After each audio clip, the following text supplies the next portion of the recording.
I'm Mary O'Malley, and the question we're going to be living in together is, can we, in the middle of our incredibly busy and full lives, find a center of peace, of stability, and of the heart? In order to begin to be able to access that place, we need to look at how we frame the whole experience called life. As long as human beings have been around, we've lived in that question. We've hung out at the campfire, we've held tribal councils, we've explored in the scientific laboratory and written millions of books specifically about that question. We've lived in the last few hundred years out of a very specific story that says that this is a fixed, furnished, already completed experience, and that somehow we were dropped down in the middle of it, and that absolutely everything is just a backdrop for the human experience, and that we are the only intelligent beings, and that everything else is somehow inert and just material. It hasn't always been that way. The primal peoples that came before us knew that in some deep way it was divine, but it was untouchable.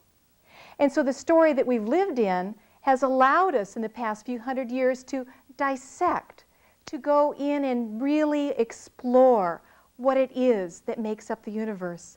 And we found the order at the heart of this experience. And then in our adolescent hubris around the turn of the century, we were deeply excited because we were going to find out the building block of the universe and be able to control it. And when we came into the heart of the atom, what we discovered opened us up dramatically, because what we found was space. Waves and particles and probabilities, nothing that we could control. And it has changed our whole view of the universe. And in some very deep way, the crisis that we're living in right now in this day and age is more so a crisis that the story we use to describe the universe no longer works. And there is a whole new way of describing life that is coming out of the leading edge of science. As we begin to look at that, what we discover is that who we are is space. It was presented this way in the movie called Mind Walk, that if you wanted to see the atom in an orange, you'd have to blow it up to become the size of the Earth. And then every single atom would just be the size of a cherry.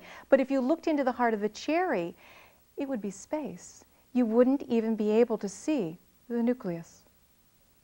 In order to do that, you would have to blow it up to be the size of a major downtown city. And then the nucleus would just be a small pebble on a curb on the side of a street.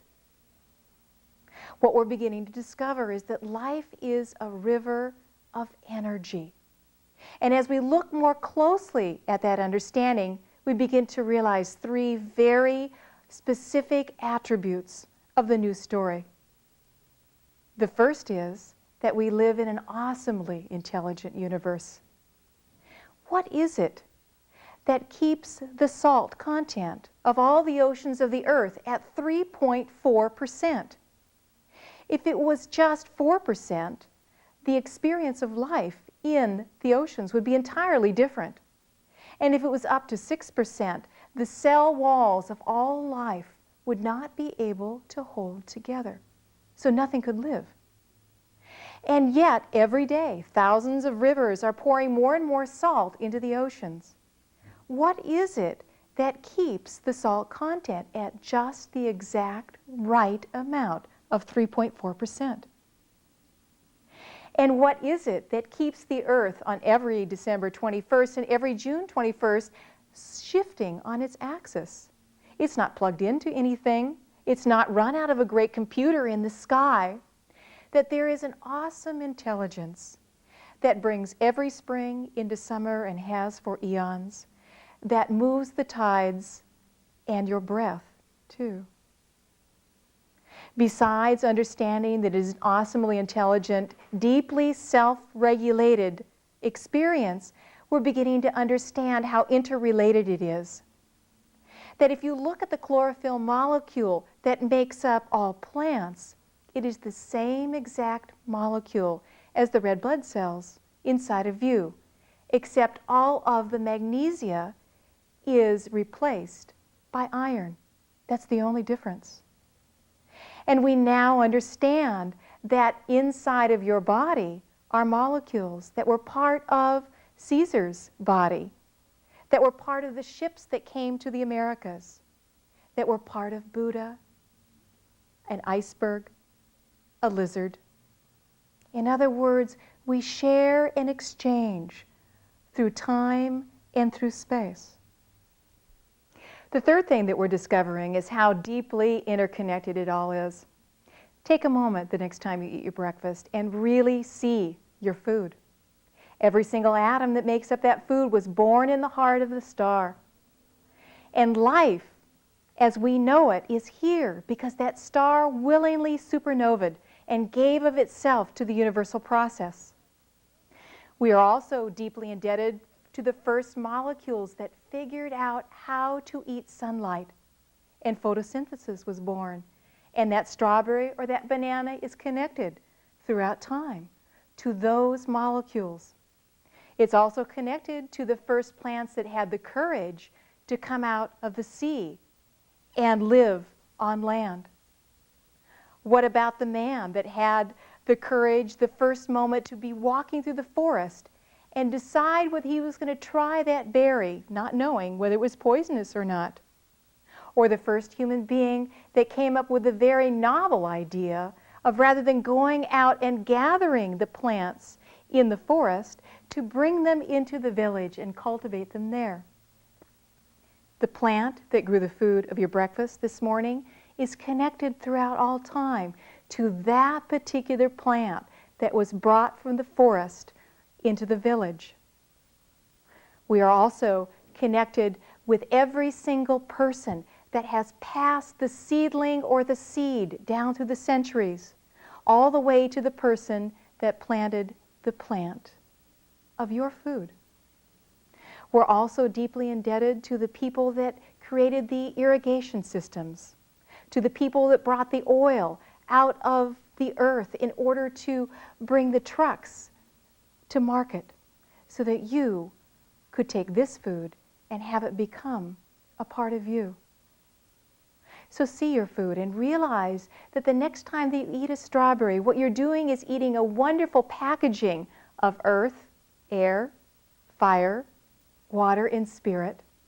And that little package touches every human being, every experience throughout all time and space.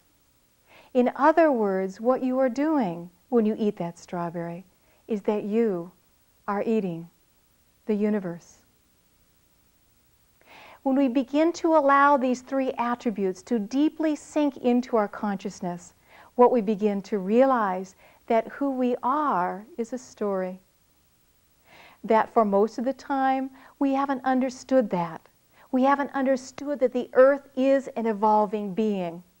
And then when Newton and then finally Darwin showed up on the scene, what they invited us into is the understanding that there's a sequence of events. It's from stuff to atoms, atoms to molecules, molecules to cells, cells to multi-cell beings, and then up the spinal cord into the reptilian, the mammalian brain, and then the frontal lobe. And that now, even though we've known for 100 years that there is a story, that there is evolution, we have stood outside of it. But now what is dawning in our consciousness is that we are the story itself. That who we are is the star's longing to know itself. That who we are is the place where the universe can begin to see, to really see its awesome beauty, its great majesty, and its ultimate mystery.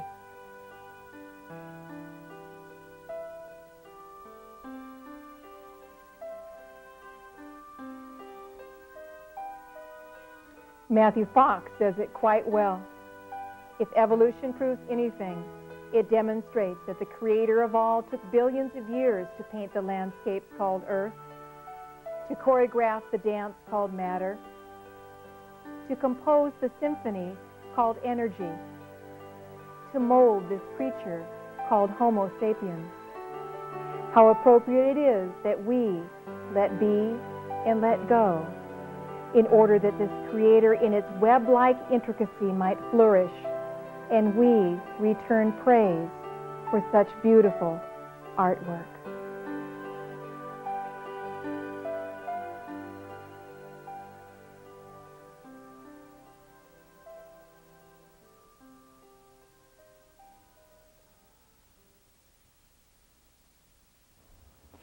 And yet, that is not where we live. We are alive, and yet we're not alive. We're here, but we're not here. There's a wonderful parable in Plato's Republic that speaks of a group of people that are chained to the back of a cave, and behind them is a fire, and another group of people that are dancing through the activities of life. And the chained people, all they see are their shadows on the back of the cave, and they take them for reality. Our predicament is much the same.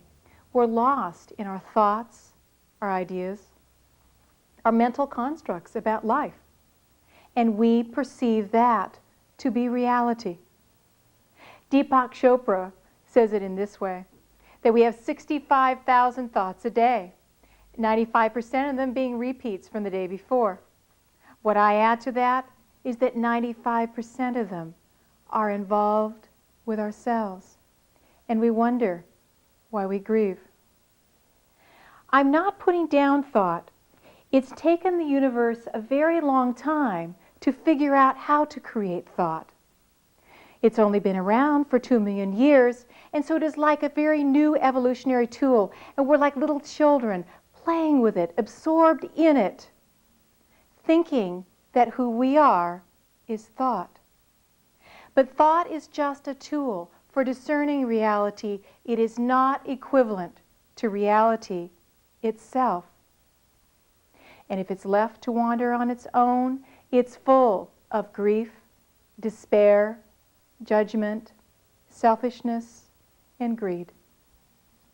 Our task at this time, the evolutionary leap that is asking to be born inside of each one of us, is the ability to begin to be able to relate to thought rather than from it, using it as a tool rather than having thought use us.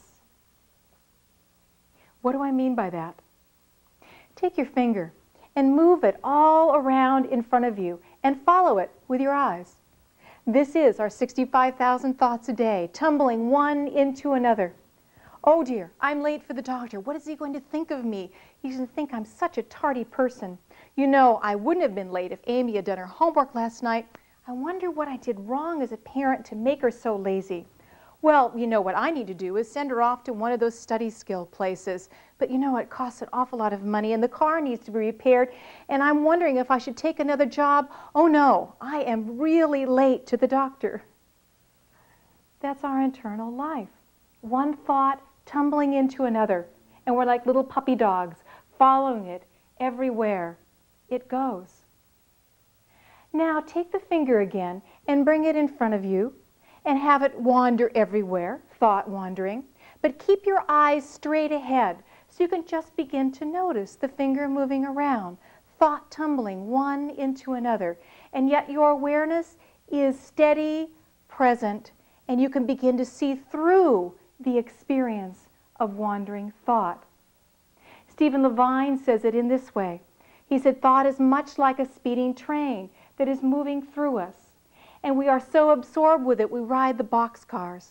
Here's 14 boxcars of self-judgment, and then hooked to 30 cars of anger, and then maybe 45 cars of resentment. What we need to do is take a moment and get off of the train in order to watch it as it passes through us. And a very wonderful thing begins to happen.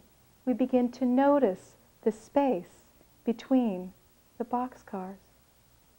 We begin to notice that there is life happening on the other side of the train. And we begin to be able to access the ability to meet life rather than being absorbed in our conversations about life.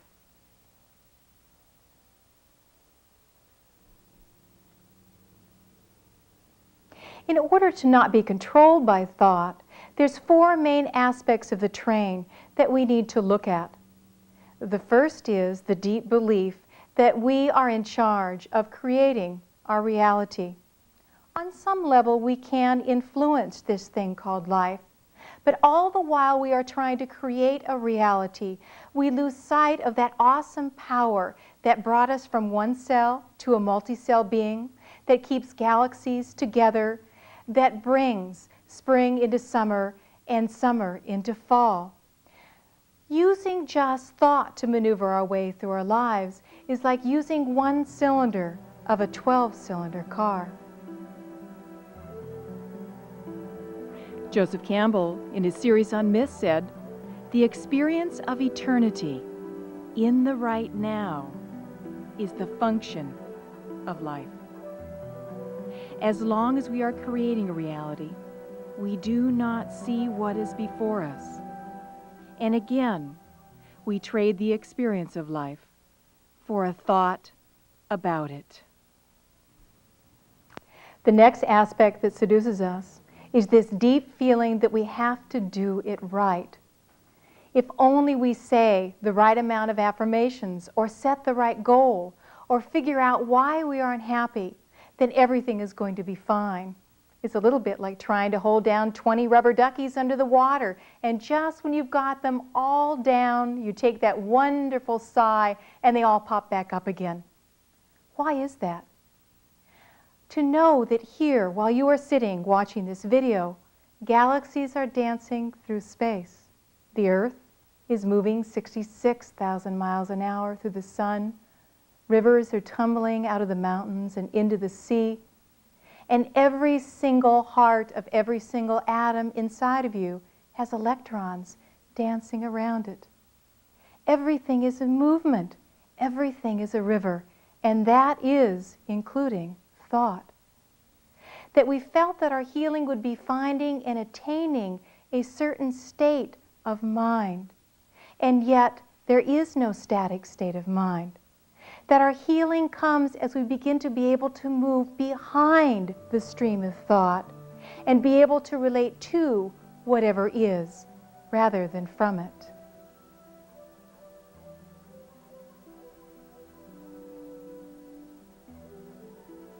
It is about accessing that place that Deepak Chopra calls the silent witness. For lasting satisfaction is never to be found in the moving winds of thought.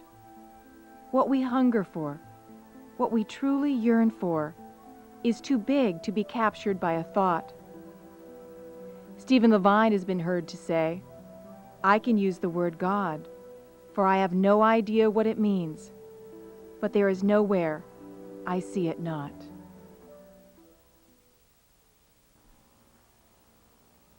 The third aspect is that we feel if we are in pain, we've either taken a wrong turn, or our parents did, or God fell asleep on the job. But pain is very much a part of life, and it has gotten quite a bad rap in this society. We live out of the old Persian myth that if only we destroy the dark, we would go to the light. And yet if you come into the very heart of an atom, what you find is a positive and negative charge. Without that dance, without that relationship, there would be no movement, there would be no motion, there would be no life. Every single one of us is given our own measure of cosmic pain. It is our destiny. Alexander Solzhenitsyn says it in this way: "If only it were all so simple, if only there were evil people somewhere insidiously committing evil deeds, and it was necessary to separate them from the rest of us and destroy them. But the lines dividing good and evil cut through the heart of every human being. And who is willing to destroy a piece of their own heart?"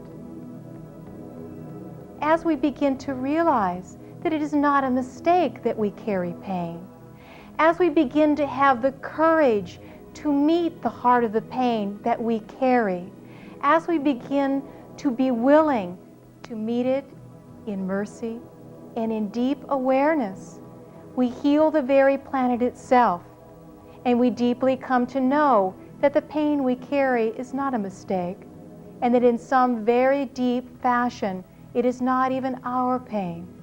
It is the world's pain itself. Carl Jung summed it up in this way: enlightenment consists not only in seeing the luminous, but also in making darkness visible. The latter is much more difficult, so it is far less popular. The last aspect is this deep belief inside of every single one of us that who we are is not enough. This train of thought always wants us in life to be different than what it and we are.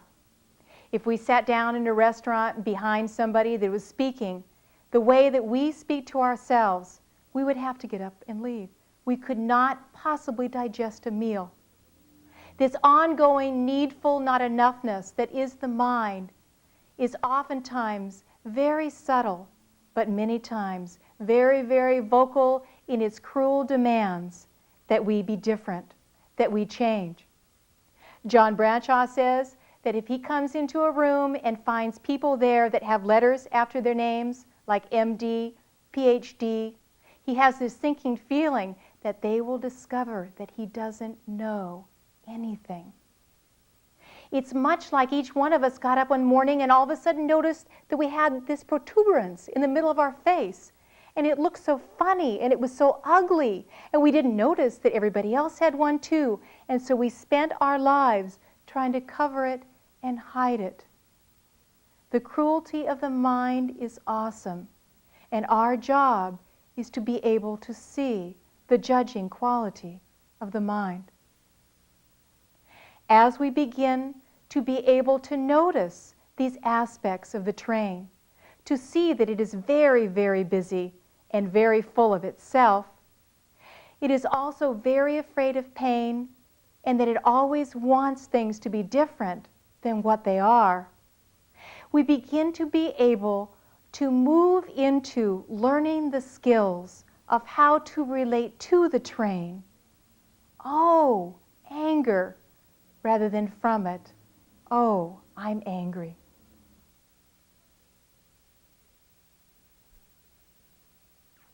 There are 3 simple skills that you can add into your daily life that help you find the experience of peace in the center of it all. The first is to ground here, to really deeply experience life as it is happening. John Lennon has a wonderful quote: "Life is what is happening while we're busy making other plans." We're so busy wandering here and there that we totally miss the moment that life comes out of mystery. As we begin to commit to doing one thing every day in awareness, we begin to flex our muscle of awareness so that it can return to the experience of life. You may want to choose petting your cat, to be with that cat, not in the conversation of petting the cat, but to be fully with the experience. To feel the texture of the hair, to see the different colors on the back of the cat, to feel the places where it's bony and soft, to maybe feel the heartbeat, or to synchronize your breath with the cat's breath. If you don't have a cat, it may be something as simple as having your morning cup of coffee or tea. To really get that experience of the hand without a cup, and then to feel the difference when you pick up the cup. To notice the experience of the arm as you're bringing the cup up to your lips, and to feel it as it touches your lips, and the warmth as it begins to penetrate your body. Can you feel the taste of the coffee or the tea? And can you notice the experience of it coming in and being swallowed? It could be something as simple as toweling after a shower, or brushing your teeth, Choose something that interests you, that fascinates you, and be willing to do that for at least 1 minute every day. If you can do it longer, extend that out. If a minute is too long, try it for just 10 seconds. This is not a contest. It is not about saying that being here is better than being gone, because if you set that up, you'll just come into war in your mind. But this is the willingness to return over and over again to the experience of life, to groove the pathway back into the living moment so that we again learn how to meet life exactly as it is. Joseph Campbell changed our whole perception of the intent of life when he said, "People say that what we're all seeking is a meaning for life. I don't think that's what we're really seeking at all. I think what we're seeking is the experience of being alive, so that our life experiences on the purely physical plane will have resonances within our innermost being and reality, so we actually feel the rapture of being alive." The second skill is to be able to watch thought. Now, at the beginning, this can be quite challenging, for we're so used to simply riding the train. But as you willingly commit to moments every day where you are fully there with life, you begin to notice the difference between being here and being in a conversation about being here. So we can begin to make a commitment for a day to just notice the times when we're gone. And every time we're gone, we just say to ourselves, without the least bit of judgment, without any expectation that it should be different than what it is, "Oh, I'm thinking again." And then immediately return your awareness to the experience at hand. As we begin to stabilize in that noticing of thought, we can begin to fine-tune our awareness and be able to actually see the content of thought itself. So we can take a day where we just notice every time throughout the day that we judge, or every time that we are in the past or in the future. Or we could notice every time the mind likes what's happening and dislikes what's happening. One of the greatest joys that I've ever known in my life is that moment when the mind is throwing up one of its most famous stories, like, "Oh my goodness, I'm not doing this right." And awareness kicks in and says to the mind, "Oh, there's the judger."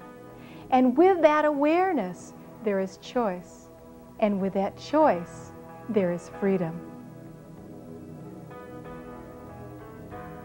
We've been drawing the analogy that thought is like the constantly changing winds of a hurricane, and our center is at the eye. And when we find that center, there is great peace. It can also be likened to a fast-moving stream flowing through us. But what we think we are is the river. Who we are is not only the river, but the banks, the shore, and the space it's all flowing through. And to understand this is to access an awareness that is present, steady, and peaceful. The last skill is to begin to be able to bring the compassionate heart to bear to all that we see in the mind. As we begin to wake up to the contents of thought, it's easy to be thrown into judgment. And yet this is just a conversation that has been made up from millions of moments in your life that describes you and life. And all of these parts of ourselves have waited since we were young to be met, not only in our awareness, but with our hearts. For truly, the only person that you've wanted to hear "I love you" from is yourself. Can you, in this moment, as you are watching this video, imagine accepting yourself right where you are, as you are? That is the magical doorway into the experience of wholeness.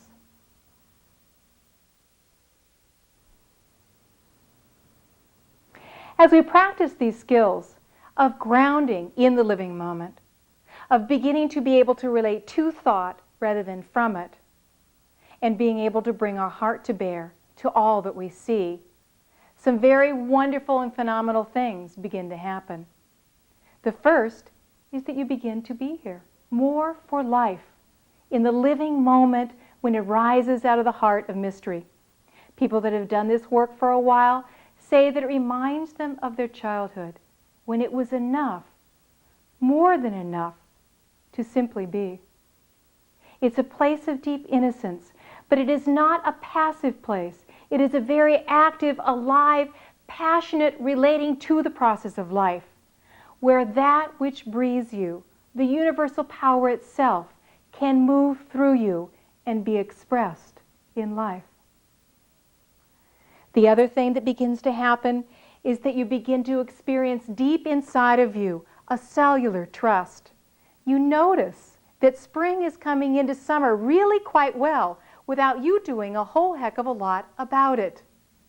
And you begin to feel that power that holds one electron around the heart of a hydrogen atom and two around the heart of a helium atom, and so on and so forth up the elemental chart, that brings those atoms together to make molecules, and those molecules together to make cells, that makes the piece of the planet that you are sitting in, that breathes you, that regulates the tides, and out of which come snowflakes and moonbeams and raindrops, baby pandas, and oceans full of dolphins and fish.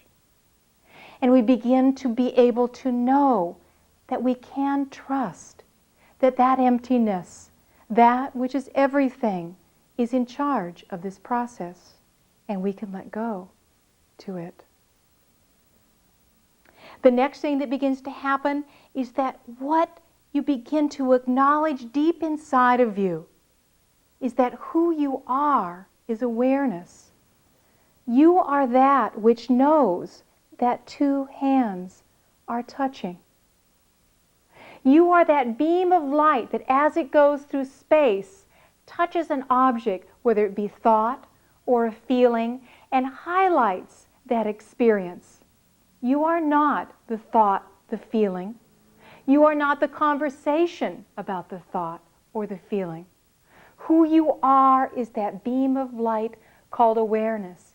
And as we free it up from the train of thought, we can begin to live in that place and see the true power of the heart.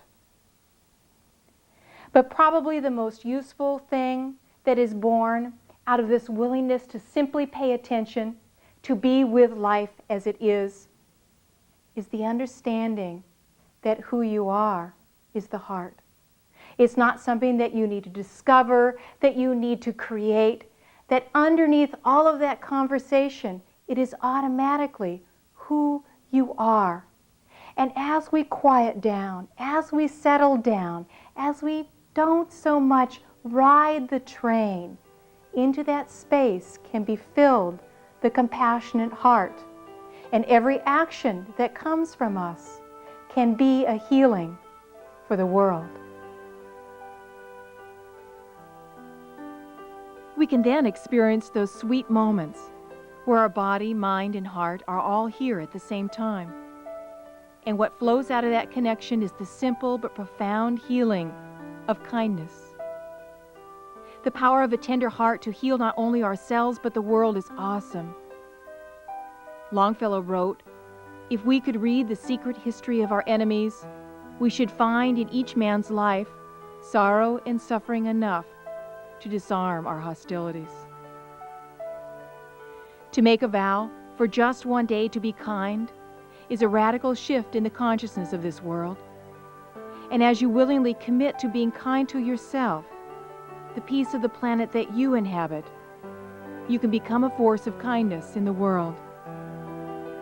Jack Kornfield asks us to imagine at the end of our lives, when we ask the question, did we love well? We can answer in the affirmative and know it was a life well spent. What the world is made up of is love. What it is held together by is love. Our destiny is to know we too are a part of that web of love. And our job here is to be born into this knowing and to become it in the world.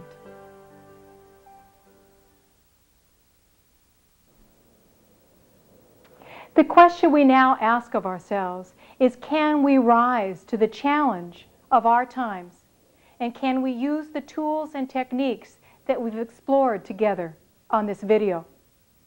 There's been 3 times in this process called life on Earth that it came close to extinction.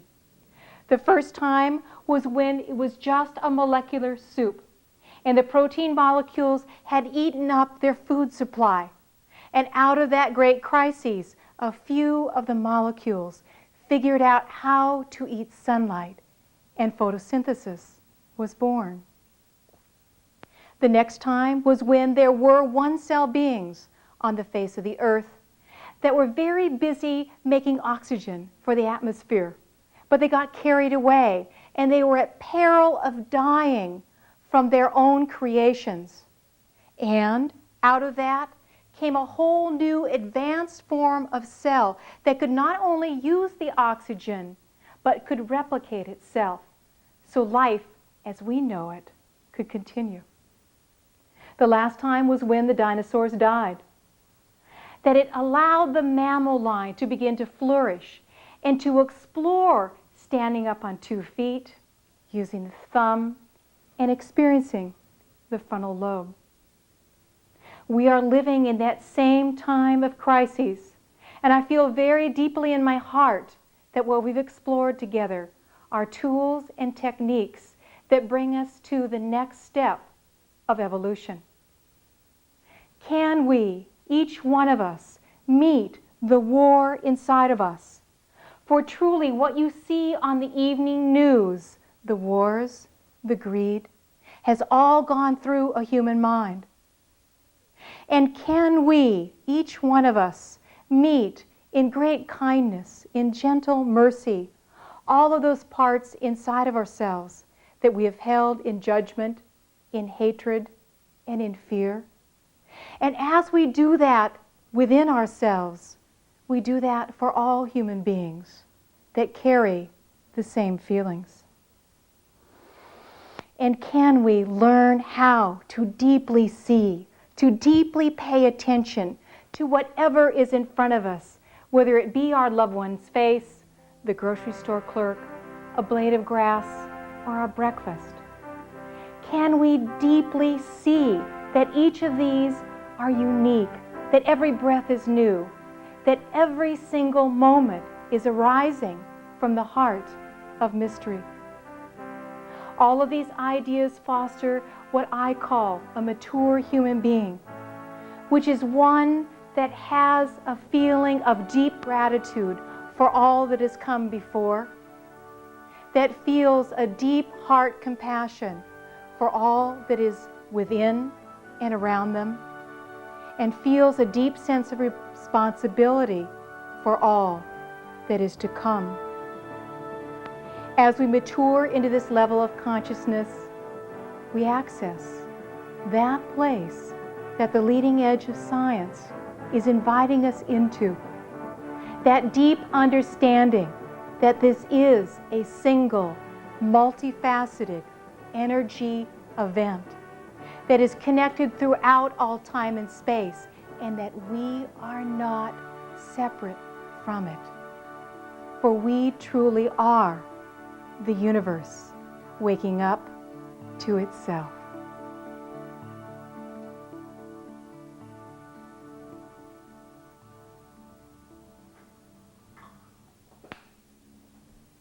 I leave you with some writings by Edward Abbey from his book, Abbey's Road.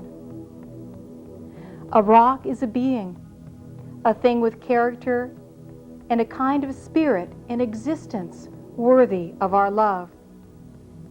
To narrow the world we know for the sake of grand abstractions is to be false to the process which sustains us. For what do we really know? I think of a lightning-blasted but still living shagbark hickory in the pasture back home on my father's farm in Pennsylvania. I think of a twisted juniper on a ledge of sandstone at Cape Solitude, far above the Colorado River. And I think of the pelicans that sail along the shores of the Sea of Cortez, each a part of a greater whole, but each an individual as well, one and unique, never to be known again, here or anywhere, each as precious as the vivid moment in which it first appeared on earth. Don't talk to me about other worlds, separate realities, lost continents, or invisible realms. I know where I belong. Heaven is home. Utopia is here. Nirvana is now. Walking up the trail to my lookout tower last night, I saw the new moon emerge from a shoal of clouds and hang for a time beyond the black silhouette of a shaggy Douglas fir. I stopped to look, and what I saw was the moon itself, nothing else, and the tree, alive and conscious in its own spiral of time, and my hands, palms upward, raised towards the sky. We are. That is what we know. That is all we can know. And each such moment holds more magic, miracle, and mystery than we shall ever be able to understand. Holds all that we could possibly need if only we could see.